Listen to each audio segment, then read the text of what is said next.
भाग बाँचोद न जस तनी के ए हमार 500 रुपया दे डेहाड़ी हम जाए फ्रूटी पिए। तो रौरा लोग के बीच आ रहल बानी बिहार के मशहूर बिजनेसमैन विजेता के पुरस्कार देवे खातिर। यहाँ के पूरे इंडिया में 50 गो कंडोम के फैक्ट्री बा, तो यही से यहाँ के नाम पड़ गइल बा कन्हैया कंडोम जी। तो कन्हैया कंडोम जी पुरस्कार बाटी।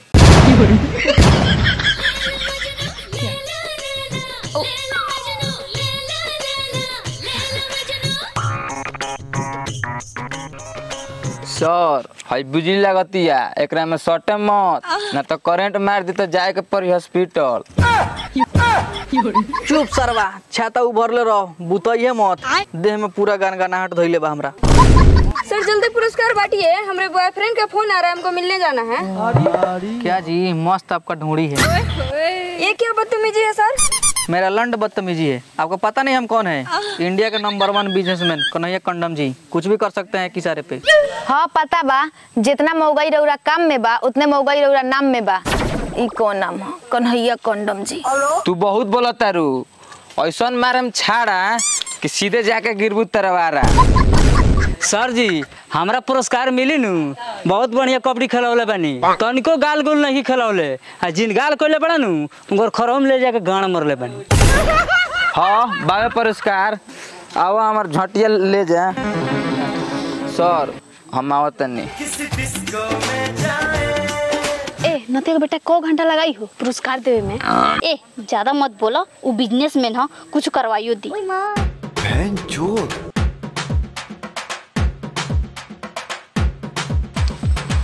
कहाँ कर ले अंडा क्या लौड़े? सर हिला लेनी।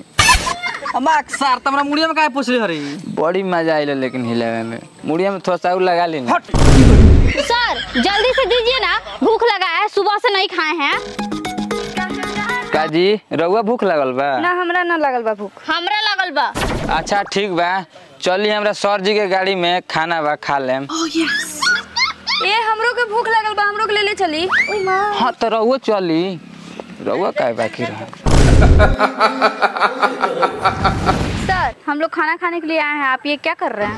करवाइबू कि ना जौन सर करत तरन तो। ओई मां। गड़िया में खाना के लाड़ बा। ए सर छोड़िए ना, गुदगुदी पड़ रहा है।